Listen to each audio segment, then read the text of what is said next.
People have the mindset that landlords are, these ultra rich, people that can be completely fine without that passive income. But everyone tells you, oh, buy real estate. Buy real estate.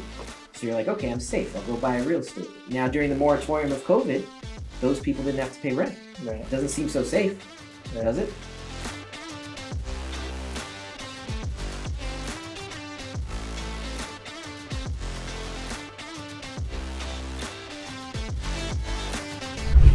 All right, ladies and gentlemen, welcome to episode 9 of Overtime with Nav.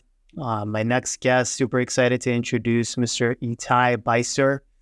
He's a serial entrepreneur and an attorney focusing in the real estate space, specifically in evictions. Yeah. Eitay, thank you for joining us. Knowing who you are, I know you're a super busy man.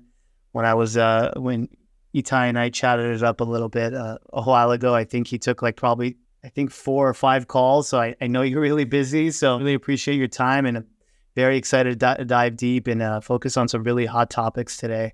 So thanks for joining us. Absolutely. Happy to be here. Great. Let's start from the top, kind of like a little bit of your journey here, Eitay, because I know you do quite a bit, right? I know that you're an attorney. You focus on unlawful detainers. You actually are part owner of your family business, Jackie's Best, a food manufacturing company. And I know you have a pretty nice Airbnb portfolio as well. And so there's a lot going on for you. And I just want to take a step back, maybe focus first on the attorney side of things and first understand why become an attorney? What made you go that route? Give us a little bit of that background. All right. So prior to me becoming an attorney, I worked with my dad in the manufacturing business. And, my dad, I was a kid to him. Doesn't matter how old you are with your dad. I mean, you could be like 51 or 21. You're always going to be a kid with your dad. So me and my dad would butt heads. We're very similar personalities. I'm like a redhead. I don't look like a redhead, but, a lot of me is a redhead. When I was a kid, I had a carrot top. Oh, yeah. Yeah. But my dad and I butt heads a lot. He's also a redhead. So we butt heads. And I decided that I couldn't work with him because working with my dad is not easy. So at some point I was like, you know what? I don't want to be in your shadow. I'm going to go do my own thing. And out of nowhere, and I didn't go to law school straight from undergrad. When I went into law school, I was 30 years old. Oh, wow. Okay. It was a little bit later than undergrad. Yeah.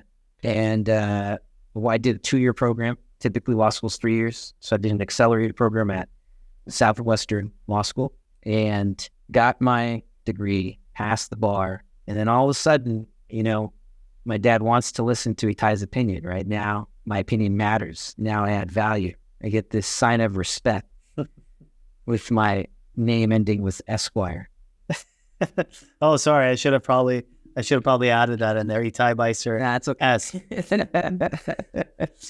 So, now I'm at a point where I give my dad respect. And he also went through some a health scare during that time upon me finishing law school. So he's like, hey, come back to the business. I said, okay, no problem.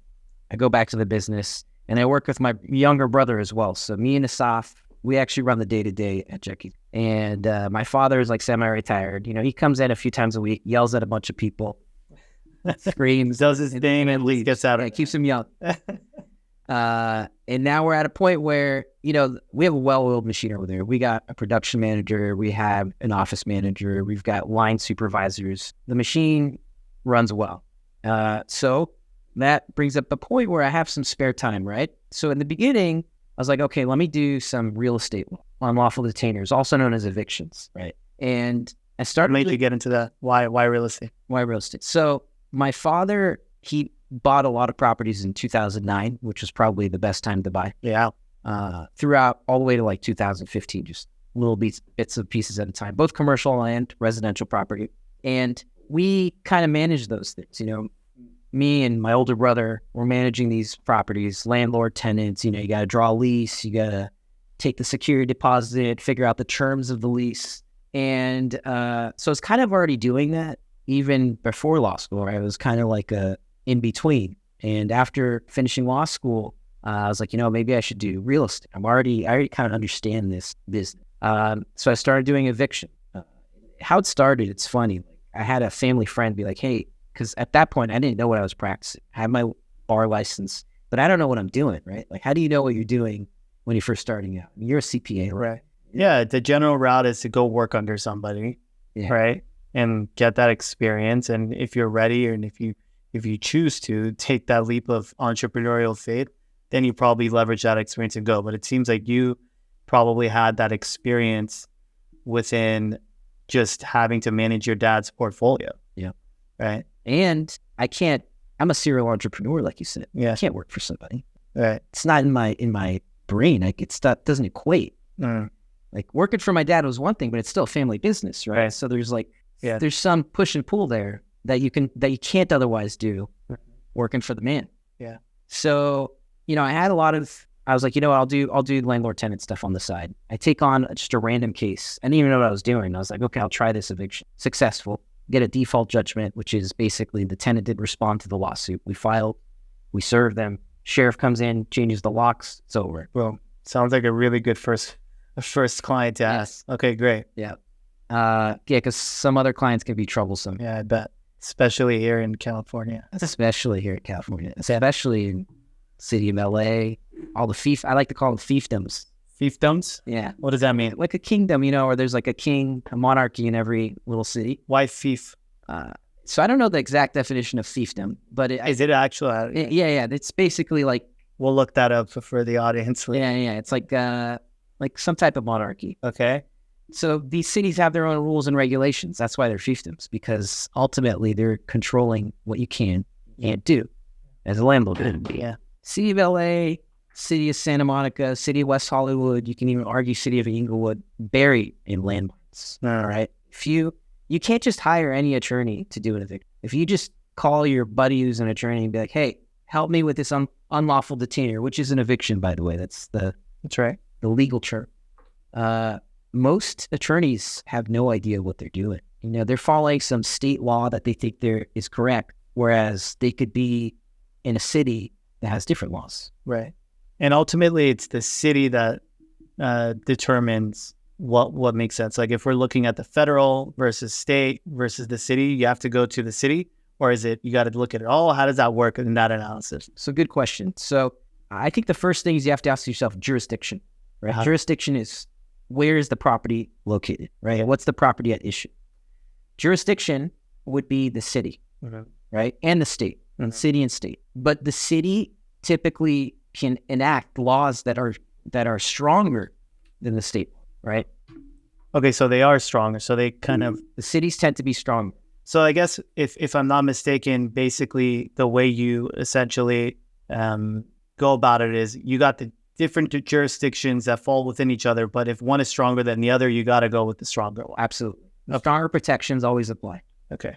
So, yeah, I always hear this from you. You're like a broken record. Apologies, Eitay. It's like, first thing, I always have these management questions and, landlord-tenant questions, and the first thing, what's the jurisdiction now? So you always go back to it. Absolutely. So it's very important, especially where we're at, to just focus on the right jurisdiction, understand what we're dealing with first. Because you tell me all the time, there's certain cases where the client comes and brings out all this stuff and ultimately is irrelevant because it's not in the right jurisdiction they're talking about. Yeah. So maybe we could take a step back and understand, because a lot of people kind of confuse, including myself, what is the difference between Los Angeles County and then the city of LA? Yeah. So can you explain that a little bit for us? Yeah, absolutely. So the state's divided into, let's forget about the cities for a second. Okay. You got the state of California. Okay. They have many counties within the state of California. Okay. Large counties. Okay. All right. You got LA County. We have Orange County. Right. We have Ventura County. That's what's really near us.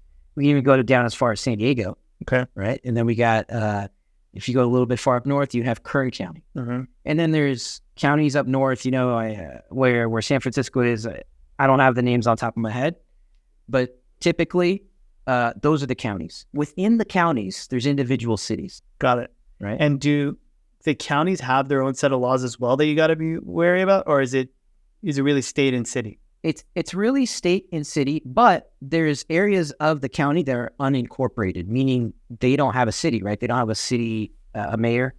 They don't have a city council. They don't have their own police department.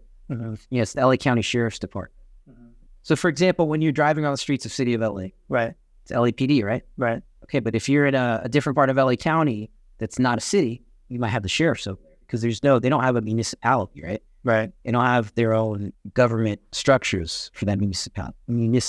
Got it. So is it safe for me if I think there's a mayor, then it's a city? Yes. There's a separate mayor, That's exactly there's a right. city. That's a good way to look at it. That's a good way. Mayor of LA, city of LA. Yep. Okay. But not necessarily mayor of LA governs LA County, because then within LA County, it's Beverly Hills. There's a mayor of Beverly Hills Absolutely. that governs us. Okay. So now I'm with you. I'm going to just say it right quick. And it's just something that I always think about. And, as I continue to dive further into my entrepreneurial, active business life and start thinking about my investment strategy and how I want to kind of allocate my net worth into more passive investments, being in landlord, especially in California, call it the city, call it the county. I don't know if I fucking want to be a landlord in the state of California. And it's really because of, I think these landlord-tenant laws are super favored to tenants. I'm of the position that, there should be a fair playing ground, but everything I'm seeing, whether it's with my clients or whether it's the, small portfolio that I have, the tenants really have a lot of rights here. If I'm curious what your perspective is. Obviously this is your main bread and butter. You're a landlord-tenant attorney. Would you invest in California? How would you respond, and how would you like? That's a good question. I think you got to separate. There's two buckets, right? Uh-huh. If we're talking about real estate in general in California, there's plenty of places to buy real estate successfully, and I think where it's worth it to buy in California. Okay. We have to separate commercial and residential. Okay. So you're saying the asset class is really important. Absolutely. Because the laws governing landlord tenants are, night and day with commercial versus residential. Absolutely. Okay. Can you touch on that a little? Yeah. So give me an example. Assuming commercial is a little bit more lenient to tenant or landlords. Yes. Okay. So let's talk about a commercial property. In a commercial property, you give the tenant, here's the building. Oh, the toilet's broken. That's not my problem. That's on you. Right. I gave you the building. Right. Oh, my AC's broken. I'm not even responsible for the AC. I'm the landlord. You're the tenant's responsible for the air conditioning. Right. All these habitability issues. That's the key, habitability, right? Because the cities and the state want to protect. There's a public policy argument to say, hey, we got to protect people that are living in a dwelling, that are sleeping there at night, that are raising their families. Right. Right. As opposed to the commercial tenant he's just a business owner, right? Right. He's doing a woodwork shop or metal work or a auto body shop, whatever it is, right? They have their own business. So those tenants, like those buildings, are amazing. And you can continue to raise rent. You can continue to do what you want with them. We can give them notices to move out, and they really don't have many protections besides the four corners of the lease agreement they have. Outside of that lease agreement, there's no really commercial protections in the state of California or the city. Oh, wow. Now, if we're talking about residential, like, forget about your lease agreement. In the city of Los Angeles, they don't care about your lease agreement. Right. They decide what rules are in play. Right. Oh, you're not raising rents anymore, but my lease says I can raise rents. Too bad. Can't raise rents. Got it. What about evictions? How are we doing right now with residential? So I know everyone. So since March 31, 2023, there was obviously, everyone talked about the COVID moratorium. Tenants didn't have to pay rent. There's landlords that were crying to me. Yeah. $160,000 tied to rent. Right. They can't collect. Right. Right.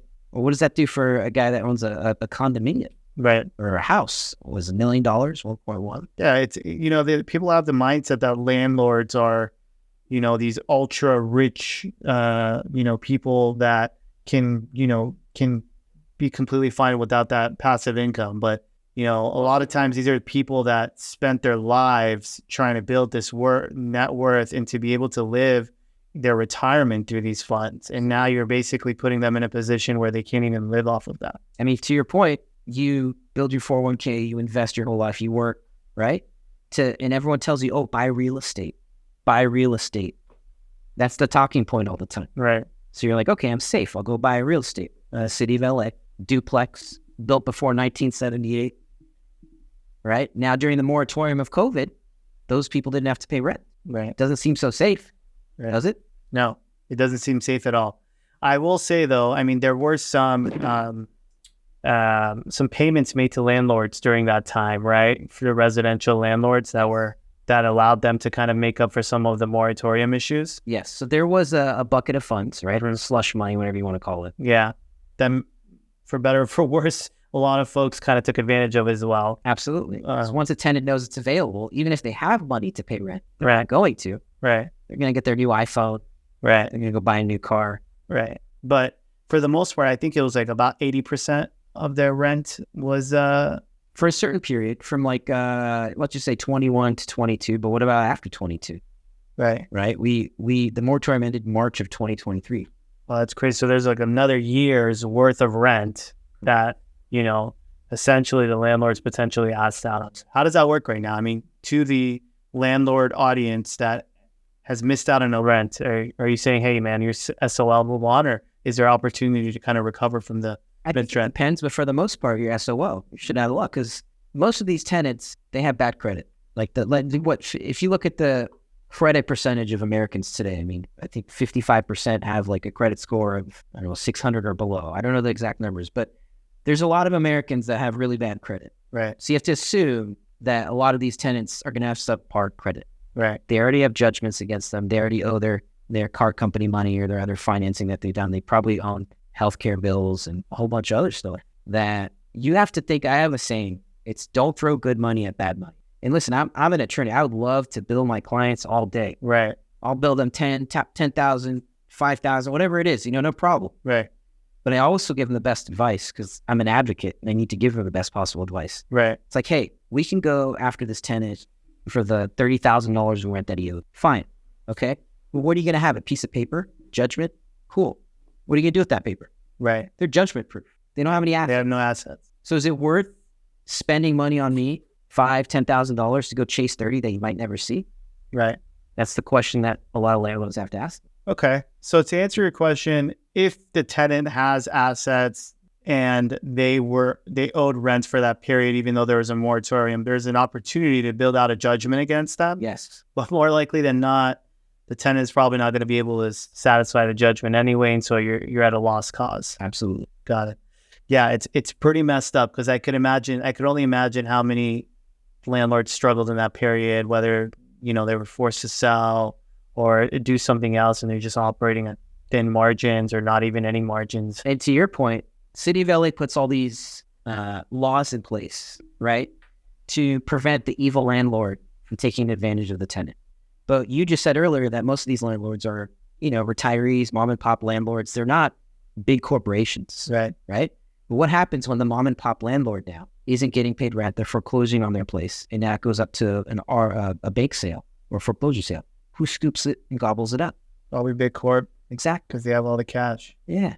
So at the end of the day, the laws that these fiefdoms are putting in place are actually hurting their cause. Yeah. Right? Because they're getting rid of the mom and pop landlords Right. in this business. Right. With the intention of, I'm just trying to help my tenants in the area, which in reality, they're just taking advantage of it. It's not really helping anybody in the system. Yeah. Yeah, pretty crazy. But I'm going to challenge that thought process, right? I struggle with making decisions on investing in LA, as I'm sure a lot of real estate investors are, moving out of state, finding different opportunities, not in these fiefdoms. But there's also the idea of this beautiful city that we're in. At the end of the day, we're in the city of Los Angeles. And, I don't know if there's another place in the world that has such demand in Los Angeles. And I think it's a balancing act that we all have to analyze and make decisions on. Yeah, we deal with a lot of tough regulation, but at the same time, I'd be interested in looking at some of the data that's coming right now with the increase in interest rates, right? And what's happened since inflation and where we're at with property values in places within the fiefdoms and then in places out. Are we seeing significant higher declines in the outskirts of non-California states? Or are we seeing significant declines here? Are they similar? What is that? What does that look like? It's a good question. I would say ultimately you're right. Location, location, location, right? That's the mantra in real estate. Right. And where can you go to the lakes or to hiking or to the ocean, right, beach, right? Or to the mountain, like where the snow's at. Right. What other state has that? Right. We offer so much. Right. But there's a way to protect yourself as a real estate investor while still investing in location. How is that? You buy commercial, like I mentioned earlier, right? The other thing is you stay away from the fiefdoms, right? You stay away from the, call it what it is, but it's the liberal cities. Right. You go to Orange County. So within the state of California, you can find more lenient counties that or cities that offer and are still Los Angeles adjacent in a sense, right? Right. Ventura County's right next door to us. Right. Malibu. City of Calabasas, Malibu. Yeah. But how is Calabasas? I feel like Calabasas is a little. Is it more lenient to landlords? It is. Yeah. I mean, they have their other rules. I mean, you're not allowed to smoke in public. In Calabasas, they got some other rules, but yes, it is more lenient than Los Angeles. Got it. So what is the current environment as it relates to eviction? So as of March, you said 2023? Yeah, a few months. Evictions are alive. Yeah. So what happened to your business during COVID, man? Were you just sitting pretty or what were you doing? So, yeah, I started in 2019, my first eviction. Oh my God. Okay. Right before COVID. Right. All right. And I still did some evictions, but you couldn't evict for non-payment of rent. Right. Right. That was out. But I found I'm a creative guy. I found other ways to evict. Illegal activity, nuisance, right? Your trash is being built up. You remove the trash. They didn't remove the trash. So anywhere from nuisance to like health hazards or to illegal activity. I had one tenant that was running a Airbnb with no license. Landlord's getting fines from the city of LA saying that you're running an Airbnb. Landlord's like, not running an Airbnb. Wow. Oh, well, your tenant is. Wow. So you were able to get compliance from the sheriff's department to be able to evict that tenant because of the illegal activity? Yeah. There's still ways to evict during COVID. Right. But it was slow. Yeah. Non-payment of rent is the primary method of evicting. Sure. Like most of the cases. Right. And those were out. But then March 31, COVID ends, business exploded. I do zero advertising and I'm getting multiple phone calls a day. I mean, you saw yourself. I know. I saw it. Nonstop. Yeah. So I'm glad your phone's off for this podcast. Yeah. But yeah, man, I hear you. So I think we're at a point where a lot of the landlord-tenant attorneys who's been around for 20, 25 years, they're not in the business anymore. Right. See, I was fortunate. I have the manufacturing plant. I've got my Airbnb supplemental income. Yeah. My wife's also an attorney, so she's doing very well in her career. Right. So I didn't have to expand this on the landlord-tenant business as much as I wanted. It wasn't my lifeline. Right. So you got all these landlord-tenant attorneys that it was their bread and butter. It was their life. And they're like, I got to find a different industry. Sure. Because I can't do evictions right now. Right. And now it's left a hole, so to speak, a cave, right? Like a big, massive hole, right, of not enough landlord-tenant attorney. And hence why I'm getting phone calls all the time. And all of us are, all the landlord-tenant busy. Right. I'm no one special. I'm just another landlord-tenant attorney, but there's not a lot of us. Right. Yeah, it's a little bit serendipitous of how you're able to navigate, but also the fact that you're diversifying your ventures, very, very good for you. So you could focus on, because I think in that period, if I'm not mistaken, you expanded your Airbnb portfolio. This is something we could talk about we're going to get into a little bit too. That's pretty awesome. So, Eitay, talk to me about so we talked about unlawful detainer. I want to understand in terms of, legal action that you take in this space. Like if we take eviction issues versus habitability issues and stuff like that, how does it work? My understanding is eviction process is a little bit quicker. Why is that? Or versus a habitability issue can go off for, years in terms of finding a solution between a landlord and tenant. How does that work? And can you explain to us a little bit at why, if anything? So, I mean, I think you got to go back to the original founders of this country, right? We got to look to the Constitution. What other country has a constitution that's written on paper that's lasted this many years? Well, it's since 1776. We're talking 250 years. So you're alluding to the Fifth Amendment? I am. Okay. Yeah. And the Fifth Amendment states that you can't deprive someone of life, liberty, and property. Life, liberty, property. So they're essentially equivocating property with life and liberty. It's all inclusive. I mean, right. I mentioned life and liberty also has to do with criminal trials. Sure. Right? Sure. So you have a right to a speedy trial, they say in criminal law. Right. A lot of the criminal defendants like to extend and delay stuff, right, but they don't have to. Right. They could say, hey, I want a trial within X amount of days as I'm required under statute. Right. So, life, liberty, property. Property is a possessory right. A landlord owns that piece of property, right? It's their possession. Right. And our founding fathers, I mean, we ran away from England because the king was trying to tax our property and keep title of our property. We didn't own, if you were a serf in England, right? You weren't a lord or something, you couldn't own property. Right. Right? But we in this country, we all can own property. We're all equal citizens. Everyone has an equal opportunity for everything in this country. So therefore, you're saying, so kind of going back into the unlawful detainer space, it gives you a particular ability to settle and handle cases more efficiently than other types of civil matters? Absolutely. Because civil matters, like a general civil matters for habitability or, this guy, I bought a business from him. I'm suing him now for this business. Yeah. I mean, those are on the back burner. Those are on the end of the court dockets. Yeah. If you ever witnessed or know about civil trials, they could take 2-3 years sometimes before going from beginning to end.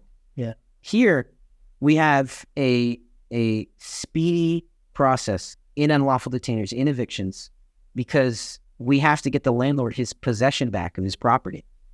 And hence the term unlawful detainer. After the notices expire, the tenant has now detained that property unlawfully. Right. And it's the court has to come in because you can't just go and change the locks on a tenant. Right. That's illegal. Right. It's called self-help. Right. Right. Old school people, like people back in the day would come in there with bats and stuff and be like, yo, get out of here. Get out of here. Yeah. Doesn't exactly work like that anymore. No, it doesn't. Not especially with social media. The guy holding the bat's going to be on Instagram, right? Yeah. So, but having said that, in terms of the evictions process, if it's determined that there is a potential unlawful detainer issue, there is a more speedy process than getting stuck in other civil matters. Of course. And so kind of going back to, we talk about this all the time.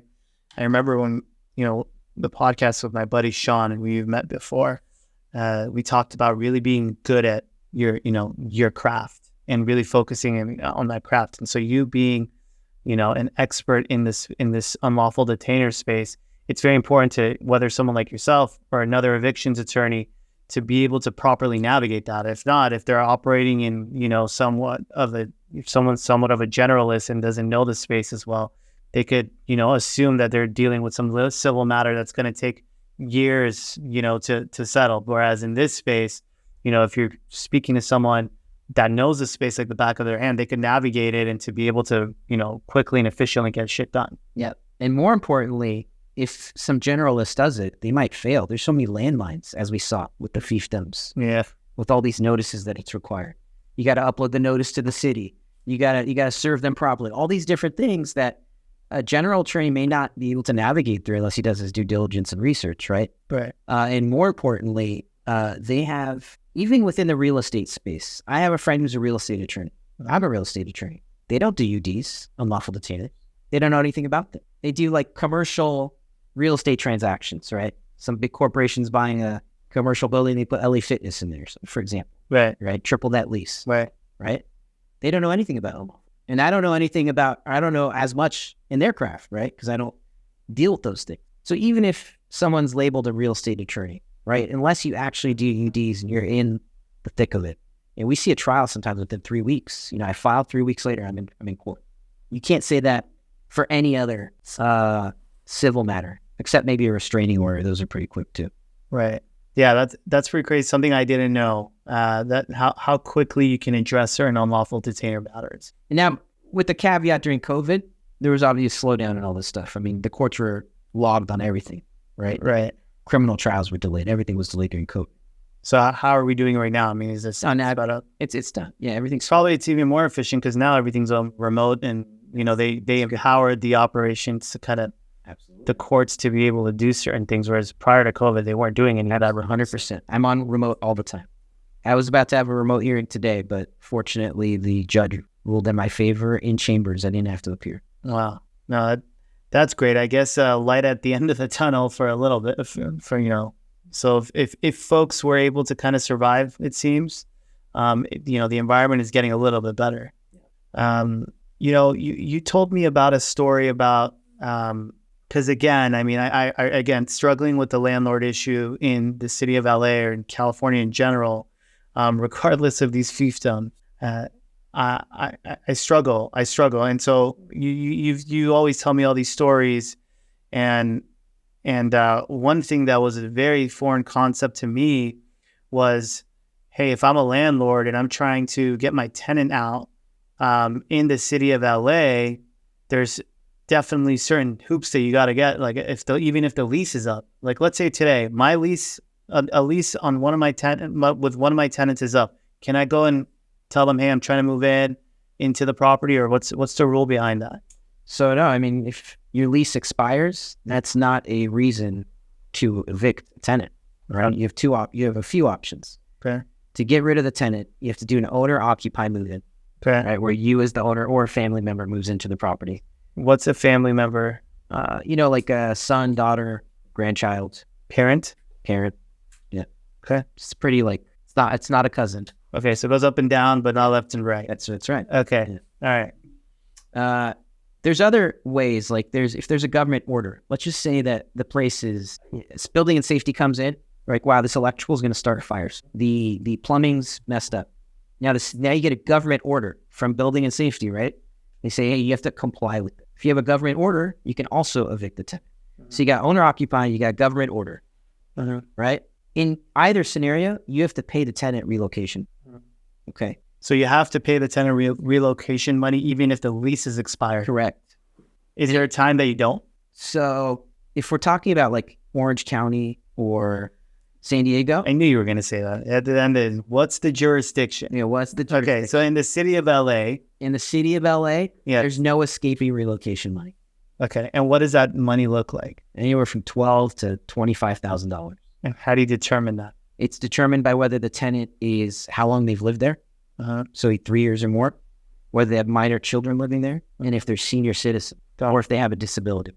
And if you want to talk about something else, speaking of senior citizens and disabilities, there's something in a city of LA specifically under the rent stabilization ordinance. So it's the city of LA regulates these certain properties, not all properties, but in these certain properties, if they were built before 1978, if there's two or more dwellings on one parcel, there's a thing called forever tenant. Okay. I mean, what's that? You can never get rid of that tenant, ever, for any reason. You're kidding. Except maybe the government order that I mentioned to you. Right. But outside of the government order, which is rare, right? They're forever tenant. So if I went into a property built before 1978 as a tenant, and I had a disability, call it ADHD, and I didn't want to move, there's absolutely no way that my landlord could get me out of it. So it's interesting you mentioned ADHD. I got a story for you. Tell me. I have a client who wanted to do an owner-occupied move-in. It's an RSO unit, which means it was built before 1978. There's, I think it's a triplex. There's 3 units. So it qualifies for the forever tenant is what you're saying? Not yet, but in a second it will be. So this is just qualifies as rent control. So you have to follow certain requirements. You got to pay relocation money. Okay. Right? But there is a specific tenant in one of the units that's lived there for over 10 years. Okay. And they have a disability. So we send them the owner occupied move-in paperwork. Here's your, I think it was $20,000, $22,000. Here you go. You have 60 days to move out. She responds back with, hey, I've lived here for 10 years and I'm getting a doctor's note for a disability. So she didn't have this disability documented until after we served this notice, right?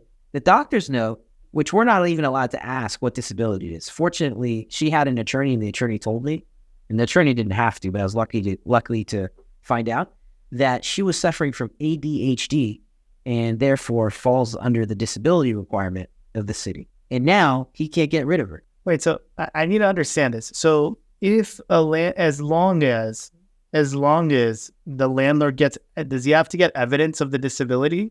So here's how does that work? So it's a good he doesn't have to disclose a disability, but he has to just say I have a disability? I mean, technically the city is allowed to review the disability. The city determined it was. Right? But what's happening in practice? Yeah. So in practice, listen, you could fight the city. You could still file the eviction technically, right? Or you can say, hey, I'm going to file the eviction. Let's go through it. But I think that's throwing good money at bad money, right? We live in a city, in a state that is tenant friendly. The city denied the application. The city determined they had a disability. So you're going to go to court now in front of a judge or a jury and say this lady was not a senior citizen, but she was 60. She's lived there for 12 years. Good luck getting a jury to say that she's guilty of an unlawful detainer and doesn't have a disability. Wow. That's crazy. Look, I mean, to a certain extent, and, you know, I understand the concept of the forever tenant, especially as, you know, we're trying to be considerate of, you know, our older population that, you know, obviously they may not have the reasonable fund to deal with certain rent matters. But, you know, there has to be some sort of regulation where, you know, this is fair on both sides, because I can't imagine how I would feel as a landlord if I had this tenant who literally just wanted to screw me over, wouldn't get out of my property because he said, I have freaking ADHD. I'm not getting out of here. You can't raise my rent. You can't do anything. It's crazy. And I mean, I don't know what the solution is, but it just can't be one-sided like this is. And these are the things that scare the crap out of me. I don't know. I mean, it is very lopsided right now. I agree. There does need to be some protections, but California already has. Right. In 2019, they passed the Tenant Protection Act in California, AB 1482. What does it say? It says that a tenant is required 1 month's relocation, 1 month's rent, right? So apparently LA doesn't think that's enough. No. And it doesn't have anything about forever tenants. I think that, you know, we talked about life, liberty, property. Let's go back to the Fifth Amendment, right? Is having a forever tenant almost on the verge of violating your Fifth Amendment right of property? Yeah, that's a big argument right there. So yeah. I mean, I definitely questioned that. Eitay, I don't know, man. I don't know. I think I don't mean to be shitting on California or the city of LA, but a lot of these things seem very challenging to navigate over. But I mean, I feel blessed to have you by my side, because I'm hitting you up constantly, asking you questions on things, and having a creative unlawful detainer attorney is super beneficial. So appreciate you, man. I wanted to shift gears a little bit. let's do it. Because at the end of the day, because of all the issues when it comes to inflation, when it comes to challenges with financing and real estate investing and all this good stuff, we're always looking for ways to juice up margins. And one thing that you've been super successful in is with the short-term rental space. Yeah. I wanted to talk to you a little bit about that. First off, when did you start getting into the short-term rentals, and what made you get into it? So I got into short-term rentals very recently, 2021. Okay. And interestingly enough, I had a property that I purchased with the intent to put a long-term tenant. Okay. Right. So in 2021, as you know, real estate prices were high. Uh-huh. Right. I want to say the mortgage was, with property taxes, was roughly $5,500. Okay. $5,400. Okay. Something like that. And so I tried to rent the place out for $5,500. Okay. No bites. No bites. Nothing. Okay. Drop it to $5,200. No bites. Drop it to $5,000. No bites. Okay. I go down to $4,500. No bites. Okay. It's a good location, right? And my one of my real estate friends is like, "Oh, why don't you just turn it into an Airbnb?" I'm like, I don't know. I gotta buy furniture. And the place had carpets. Yeah. To put at least laminate floors. I gotta make it look nice. Yeah. Doesn't seem like a passive investment at all. Not at all. Okay. But on the other hand, I can't rent my place for $4,000 a month. Yeah. And even if I did rent my place for $4,000 a month, I'd be losing $1,500 a month. Right. So it's not only is it not a passive investment, it's a passive loss. Yeah. Right. So I convinced my wife, which is, I think nowadays she goes with Eitay's gut. She's like, before it was like questioning, I don't know. Now it's like, okay, Eitay has a good pulse. Okay. On the market. Okay. I was like, let me just try this Airbnb. We're not renting the place out. Like, what do we have to lose? Okay. We're gonna buy some used furniture or some new mattresses. Like, worst case, we sell it. Okay. Right? It's not a complete loss. So that's how I started my first Airbnb. We decided to turn this long-term rental into a short-term rental. And from the beginning, it was gangbuster. 90% occupancy, very good ADR, average daily revenue for the marketplace. And it's been going ever since. And since then, I've added to the portfolio. I have 2 more now, so total of 3. I have one that I'm starting in Palm Springs next month. I got another one that I'm gonna start in Big Bear. Okay. And then I have one that I just purchased in Mammoth. So my goal is to get about an extra 2 or 3 a year from here. That's great. That's great. And so, we've touched on this a little bit, and I love hearing that because, it is active, right? I don't think it's as strenuous as people think it is, especially if you have the right resources, right? We talk about it all the time because I have an Airbnb property. You give me a lot of good advice on it too. It's not as passive as a passive, long-term tenant, but at the same time, it's very scalable. And obviously the juice is worth the squeeze, right? So that $5,000 that you couldn't get, can I ask you how much you're getting a month on average? About 10,000. You're doing 10,000. Yeah. So whereas actually you said you probably couldn't even get 4,000. Yes. You're getting about 10K a month gross. Yeah. Okay. Obviously, let's be real. There's some costs associated with that otherwise, right? You're paying for the utilities. Yeah. You're paying for cleaning frequently. Yeah. So I mean, net, you're probably looking at almost double your earnings that you probably get, maybe a little bit less. About 8,000 instead of the 4 that I was going to get. So exactly double. Okay, so that right there excites the crap out of me, and let's talk about how you're able to achieve that. Because I being new to it, we share metrics. A lot. You give me a lot of advice on it. It's a whole business, right? And you got to be on top of it. But at the same time, with the right resources and the right way to go about it, I think it's actually a very scalable investment model.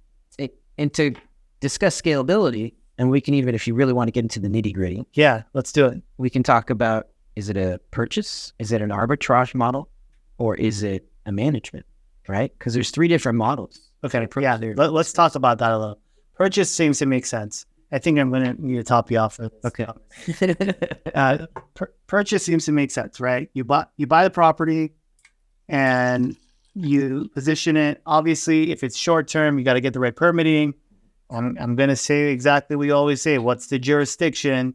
Then with the right jurisdiction, you go into it. You get the permitting, and you're just pretty much Airbnb your own property. Yeah. Right. You're not dealing with any other middleman. Okay. The next one is arbitrage. Talk to me about it. So arbitrage is where you approach a landlord and say, "Hey, here's my Airbnb portfolio. Here's the money in my bank." Like, so he sees you're a serious businessman. You're not just a typical tenant, right? Mm-hmm. But you are going to be his tenant. Mm-hmm. Like, I'm going to lease this property from you. Mm-hmm. I'll even do a 2-year lease, 3-year, whatever you want, right? You negotiate the terms, figure out an amount for rent, give him upfront if he wants, whatever makes the landlord comfortable. Because the goal of the arbitrage model is to make the landlord comfortable. And you pay him rent, and then he allows you, right? So he's basically letting you sublease them. Okay. Essentially, he's allowing you to do an Airbnb. Okay. How do you achieve that? I mean, I'm a landlord, and this guy's like, I want to Airbnb your property. Like, I don't see myself ever saying yes unless they give me a really good premium on my rent. So you can give them a little bit of a premium on the rent, but let's discuss something. Contrary to popular belief, do you think that an Airbnb property gets abused more or less than a long-term tenancy? Because a lot of the news and everybody, they tell you, oh, the Airbnbs, they're destroying. They're going to spike up your place. Yeah, it's going to become a party house and all that. These guests rarely use my kitchen. They're going to Grubhub. Yeah. They're going out to eat. Right. So who's using the kitchen more? Right. The long-term tenant or the short-term tenant? So, right, you start to question the narrative. Right. What you're hearing on the media and everybody else. Right. So going back to what you tell the landlord, you're like, listen, like I'm responsible for the property. I have a 800 and whatever FICO score. Right. Look at the money in my bank. I'll guarantee this thing. Right. I'll give you 2 years, 3 years, whatever you want. Right. No tenant in town's going to give you that. Right. That guarantee. And when a toilet breaks, right? When there's a air conditioning broken or something's wrong, what does a typical landlord have to do with a long-term tenant? So tenant calls landlord, says, "Hey, come fix my stuff. I'm going to stop paying you rent if you don't come fix my stuff." Wow. Is he going to have to deal with that with me? Wow. Of course not. I'm not even going to call the landlord, the guy that I'm arbitraging from. Right. And be like, I got the toilet. He's not going to hear from me for any habitability issues. He's just getting his payment, not even thinking about it. Yeah. So you want to talk about convincing a landlord, talk about true passive income for the landlord. Would be arbitrage, not a long-term tenant for them. Right. Absolutely. He doesn't have to do a damn thing. Yes. Very fair point. Okay. So that's arbitrage. There's another way to achieve it, and it's just management. Yeah. Right. So a lot of these guys, they come in, they're like, I'm going to host the place myself. Okay. But a lot of these hosts, I don't need to tell you, you know the marketplace. Right. Most people don't know what they're doing. Right. Right. So they come in there, they try to do it, or they had a crappy management company. They got like 4-star reviews. It's Vacasa or one of these other ones. Yeah. And they got really bad reviews, right? Right. So, and that's critical because the reviews, everything, it triggers the demand of your property. Absolutely. Okay. So these landlords that are trying to do it themselves, or they have a bad management company, they fire the management company. Luckily, I have enough connections that people, I talk to everybody. Everybody knows what I'm doing. That I had 2 different people approach me like, hey, can you manage my property? Right. So there's a lot of ways to go that route, and then you just take a percentage of their revenue, right? You're like, okay, here, instead of me arbitraging it from you, I'm going to take X amount of gross revenue, and then you get the rest of the money. Okay. And that way they have some skin in the game, right? The landlord. Right. Yeah, because then if it's doing really well, you're taking what average is what, 20%? Yeah, 20, 25. 25%. But at the end of the day, if it keeps going, I mean, look, give that example of 4K versus 8K, right? If he's taking 20% of 8, you're taking 20% of 8K, yeah. Right? He's still making more than he would have with a long-term tenant. Yeah, he's making $6,400 a month. Yeah. Hey, it's much better than renting it out for 4K. Yeah. It's still a win-win, and he's not doing jack shit. He's not managing it for a little bit. You're doing on all of that. Yeah. Okay. I like that. Now, I'm going to tell you my perspective. My perspective to you as my client who is looking to expand his portfolio is I want to push you to purchase every single one of your Airbnb. And that's because, first of all, kudos to you, my friend. You may or may not have thought about what you have been able to achieve indirectly. But there are a lot of tax benefits to owning Airbnbs, right? First off, as you mentioned, you're doing Airbnbs. You're not doing a 30-day or more. You're kind of doing true short-term Airbnb. I think in Airbnb, they define it as short-term and mid-term. Mid-term being 30 days or above. Short-term being, 1 day or greater, right? And so when you're able to achieve an average day listing of 7 days or below, then the IRS, it's called the short-term loophole that us accountants like to say, is the IRS allows you to treat that automatically as non-passive activity, meaning active. So knowing you have some active businesses, right? You got your law firm, you got Jackie's Best that you're still working on. You're getting K1s from both of them, assuming you're not getting losses. Thankfully, Jackie's Best is killing it. Your law firm's killing it. You have a lot of taxable income out of that. But when you purchase your property and Airbnb it, and you're able to treat it as non-passive, right, as active business because it's less than 7 days or 7 days or less, then you're able to take that property, depreciate the crap out of it that first year you buy it, give yourself a paper loss, and offset your active income from your businesses. What does that do, right? Essentially, if you had taxable income of about $1 million from your other business and you bought a property where you're able to bonus depreciate, let's say $500,000, rather than paying taxes on $1 million, you're paying taxes on $500,000, and lo and behold, you just bought yourself another property. Wow. Rinse and repeat, which is what you're planning to do. You're able to essentially, not pay Uncle Sam and just massively increase your real estate portfolio. It's something that's really incredible, so in the 3, I would definitely point to trying to buy the property. Now, having said that, there's a lot of other consideration. I'm not going to tell anybody, hey, go buy property, not thinking about the deal that you're going to get, especially with the cost of financing. Even with the increased margins of Airbnb, you might not be in the best place. Absolutely. But in the long run, if you're thinking about, okay, well, even if I'm just breaking even, let's say from the Airbnb, venture, at the minimum, I'm taking away that instead of paying tax on $1 million, I'm paying tax on $500K. You just saved half of your money. Yeah. So, there's great consideration, very exciting what you're doing there. But overall, if you're able to buy the property versus arbitrage or management, I'd say slam dunk, buy that property in Airbnb it if you can. But the beauty of the management model is you didn't have to buy any furniture. There's zero capital expenditure. Of course. Right? So it's a cost benefit. With the property, you're at least putting on a typical financing 20% down. Sure. That's a lot of money nowadays. It's a lot of money. It's a lot of money, but a lot of potential benefit if you're able to do If it. you can afford it, of course. At the end of the day, we're coming down to, we said it in the beginning, right? Who's winning at the end of the day? The guy who has the cash. Cash is king.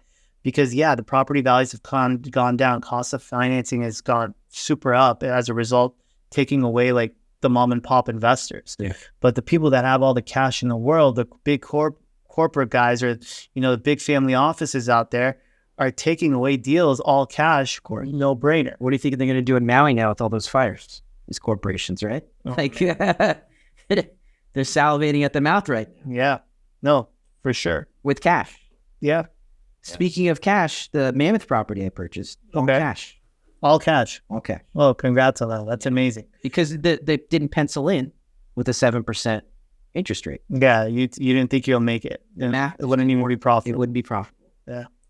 I have the money. Did you factor the depreciation benefit that you're going to get out of it? I did not. So now that's even another kicker that we're gonna see. I'm excited to see what next year's tax return looks like. Right, that's great. Yeah, you'll be working on it. Yeah, I will. I'm looking forward to that actually. Yeah. But just make sure it's 7 days or less.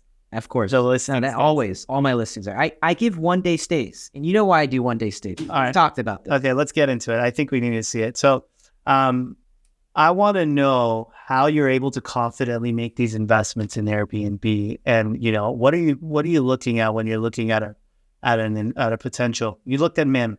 Okay, how was it a no-brainer for you to say go? Because I think of Mammoth to the layman. I'm like, okay, well, it's a tourist place, right? A lot of people come there to ski, and I can't see someone coming there throughout the entire year. So automatically, I'm concerned about vacancy. Yeah. Right. That goes into my decision making. Then I'm thinking about, okay, well, what do I need to achieve to break even at the minimum? If not, make at least a little bit of margin. We got to live over here. So what are you doing? What kind of insights are you doing? Can you walk me through your decision making? So the first thing I did was I went on AirDNA. Okay. So what's that? AirDNA is a platform to view listings on Airbnb and VRBO, and they have access to all the data, the average revenue per night, the occupancy, like how many days booked it was, how many days emptied, everything. Okay. It has all the data. Okay. Personally, I don't even know how they get it, but they get it. And I know it's accurate because when I look up my listings on there, I'm like, wow, this is literally like my data. To the T. Yeah. Wow. It might be off by like a little bit, but not enough to... There's a fee to pay for it, Airbnb. It's a fee. And they charge per city. Okay. So when I got the subscription, I just paid for Mammoth. I didn't have access to San Diego. Got it. Anywhere else. I'm specifically paying for Mammoth. Okay. And they charge a good amount. I think it's like $50 a month or something. Oh, wow. Just for one little city, Mammoth. Oh, yeah, but when you're making that decision, you get it for a month and you cancel it? Or? Yeah, I did it for a few months and then I canceled. All right. Well, you got the worth. It was a win-win. Okay. Yes. So you look at AirDNA. Yeah. You look at specifically what type of data? I'm looking at all the comp. So I'm looking to invest. The specific property I bought is a 2-bedroom, 2-bath. I'm not going to be looking at comps of 4 and 5 bedrooms. That wouldn't make any sense. Their ADRs, their vacancies are way different than mine. So I specifically looked for 2-bedroom, 2-baths as my competition. Okay. Some 3 bedrooms. Why? Because I'm turning the living room into like a foldable couch, so it's more occupants, right? I'm going to fit 2 more people. And it's little occupancy? So it's going to be 6. 6? Yeah. Oh, wow. 2 bedroom, but 3 baths, 3 full baths. Got it. So the upstairs still has a full bath. Couch can convert into a queen bed, and now you got another bed. Oh, that's great. And not one of those like cheap, like foldable couch beds. Like I go when I buy my furniture, it's like I go all out. Yeah, do it right. Getting like the foam mattress, like so they're not. So like a year later, they're not the couch is not like caved in. They got like spring panes from the springs hitting their back, Right. It's these little things, right? In the Airbnb, you can't go cheap with the furniture. I mean, certain things you can do like normal, but of course, like the bed and the mattress and certain like little things, I find that like, the benefit outweighs like the additional premium. Okay. So you got that information from AirDNA. How do you continue? Because like I know you're getting great results, and maybe we can see them. Can you do me a favor and walk me through it? So look, I think the goal with Airbnb is this: in order to be at the top of search, you got to look at their algorithm, right? What is it? So how do you get to the top? Right. It's not based on the actual times people book you. It's based on the time that people view your listing. Okay. So as long as someone's searching and they view it, then you're going to go higher and higher in rank, right? Okay. So in order to be at the top of the ranking, You just want to maximize views. Got it. how do you do that? If you did a 30-day minimum stay, how many views do you think you're going to get? How many people are looking for 30-day stays? I mean, much less than the short term. Exactly. Okay. Right. So there's a lot of hosts that do like, they don't want to deal with a 1-day stay. Yeah. So they do like, minimum 4 days. Yeah. Right. Yeah. But how many views are they getting? I'm doing 1-day stays. They're doing 4-day stays. Who's getting more views? For sure, more people are going to be looking for a 1-day stay. Right. It's just natural. Sure. So once you do that, you get at the top of search. So Right. First tip that you gave, make sure you're allowing for 1-day stays. Yes. Now, I think one thing that you do is like, okay, well, you're allowing for 1-day stays, but that 1-day stay is going to be a freaking premium and a half. Absolutely. Yeah. So here's the goal: is what you do is you charge. We'll say that let's just say that the average night of this listing is $400, right? On average, Okay. in a given year. So you want to make your 1-day stay $600, Okay. right? Wow. 1 day. Okay. Even though you know your average is 400, you're like, I'm going to get 400, but you charge 600 not so they can book your listing. Right. It's just so you can get Just for their visibility. Yeah. Yeah. Then But if they get $600, they want to pay for 1 day. No You're problem. all right, Take no it. problem. Yeah. Wow. Then what you do is you look into rule sets. Uh-huh. So it's the Airbnb has this certain calendar called the multi-calendar, Uh-huh. where you could do rule sets and say, okay, if they stay 2 days, I'm going to give an X discount. If they stay 3 days, I'm going to give more discount. If they stay 4 days, and so on and so on. But you don't want them to stay more than 7, so don't give them a discount for more than 7. Well, I think it's okay if you do more than 7 because it's an average Right. with the IRS. Right. You It's can- an average. You can do a 7-day stay here and there. Yeah. More than 7 here and there, but make sure you're watching that average. So it's interesting because Airbnb gives you that average. Yes. So let's look at that. Length of stay.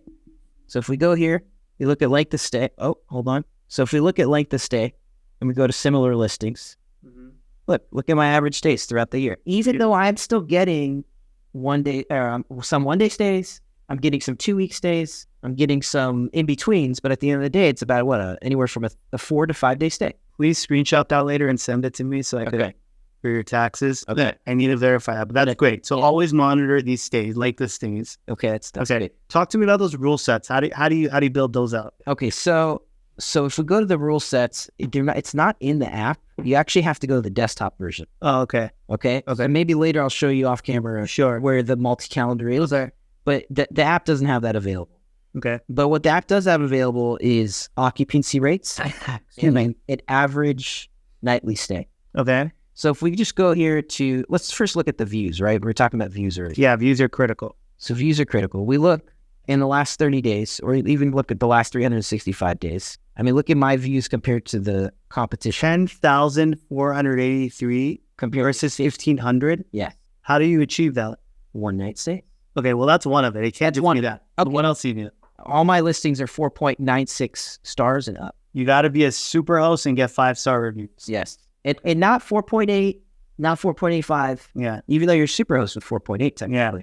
But you need to be the best in the business, best of class. How do you do it?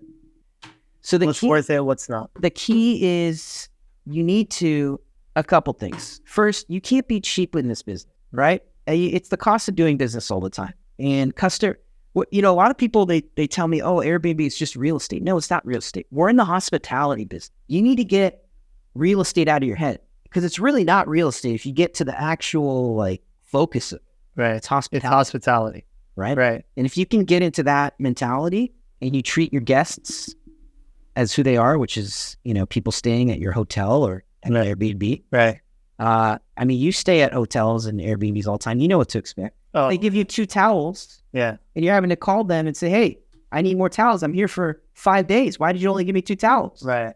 Right. Certain little things that go a long way. So the towels, The coffee's fully stocked. make sure there's coffee. I do the little, those shampoo and conditioner with the soap. Little cute little thing. little setups. It's my wife's touch. Yeah. Yeah. It's nice. You always need a lady's touch on these things. Yeah.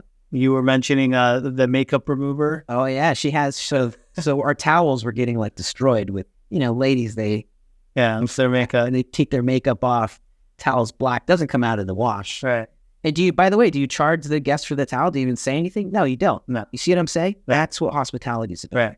Yeah. Mentality is just shifts, right? Yes. Whereas you're thinking of a long-term tenant, let them do this. If you shift to that hospitality mentality, I mean, look, at the end of the day, there's cost to getting that better margin. So for you, it's whether it's worth it. Absolutely. To me, when I'm thinking about margin and as a CPA, how to benefit in taxes and with this short-term loophole, I mean, that hospitality switch to me is, a no-brainer. So my wife put makeup remover things. well, she puts that. She offers it for every. She offers it for all the guests. Yeah. So now our towels are destroyed. That's good. Not only do you give an added little, amenity, now you're also saving your towels. Exactly. Okay.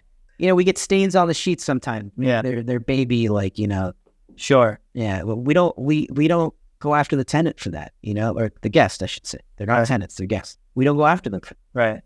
Right. So stocking everything, communication. That's another huge one. I learned that the hard way. Just really always checking in on them, making sure everyone's good, all that good stuff. I think it goes a long way. And ultimately, it becomes worth it. Now I'm going to take a step back because, a lot of people are, and I don't know if this is fake news or not, but a lot of people are saying hey, my Airbnbs, I'm hearing in the news, people's Airbnbs are down 50%. Or they're down, and have you heard that? Oh yeah, they're down, man. Don't get into the business. I don't. That's kind of why is that? Why people are saying people aren't doing Airbnbs anymore? Because I don't see it. I mean, thankfully, my listings are doing really well. I think a lot of it, mine are doing amazing. I had the best months I've ever had ever. Right. Every month is better than the last previous year. Right. Year over year is amazing. Right. I have year over year revenue growth. It's gangbusters. Right. Right. I think what's happening now is the competition is getting tougher in this business, right? You have to have those extra amenity, the towels, the coffee, the communication. You have to have that 4.98 stars. As anyone that has less stars, I mean, when you're shopping around on Amazon, right? Are you getting the 4-star product against the 4.5-star competitor? And even on Amazon, I'm crazy. I look at the 4.5 stars. I'm well, exactly how many is it? You go to the actual stars and it's 4.6 or 4.7. Right. A lot of people care about that stuff. For sure, man. So the reviews are key. And I think more importantly, I've learned a lot about this business. I'd say out of the Airbnbs I have now, my oldest one, so it's when I say oldest, an older home, right? Not listing, just home is older. The home is older, yeah, as opposed to a updated modern home. All these new landlords that are coming to, all the new listings that are coming out, they're remodeled places. So all the places that aren't remodeled and that are older are going to suffer. They're going to see a decrease. I see.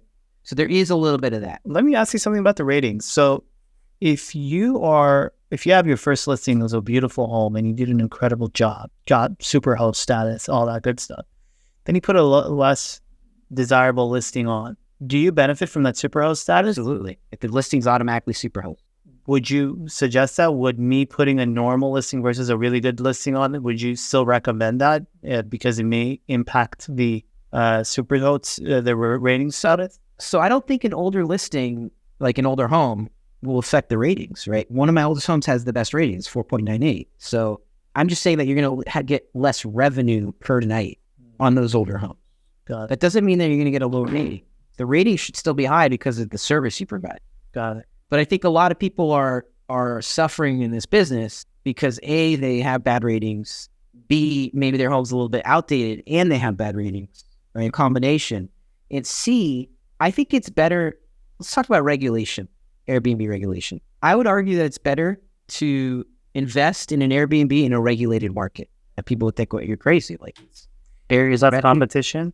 Less competition. If it's the wild, wild west, there's people buying in Arizona that we're buying in Arizona. Now, Arizona's Airbnb is upside down. Why?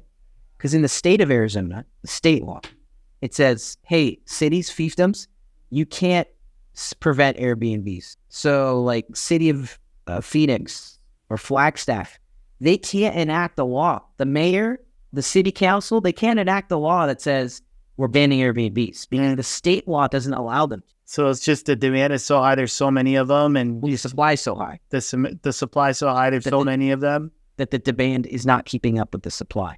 Got it.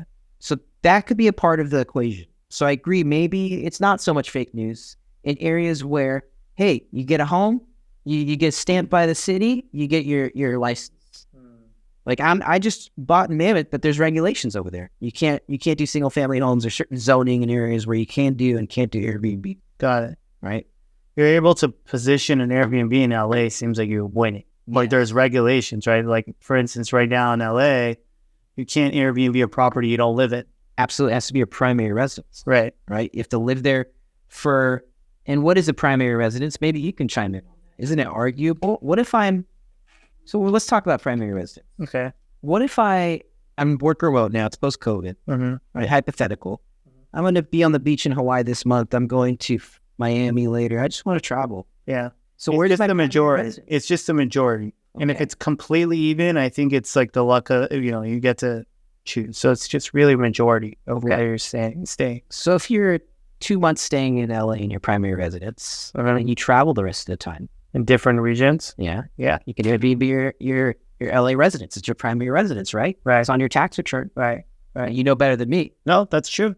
If you have that kind of lifestyle, right? Yeah. 2 months, and then the rest you just every month somewhere else, because you can't be anywhere longer than 2 months. Of course. So what is the LA license allows you to do? I think 120 days. Yeah, and then you could get the extension. And then you can get the extension. Which, how does that even make sense? I think that extension allows you because then you're pretty much sharing a unit or something like that. I think the extension allows you to essentially extend your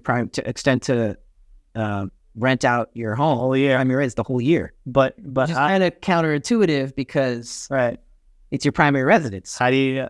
Maybe it's the beach example I just mentioned. I think 1 or 2 months in LA, and the rest of the time you're.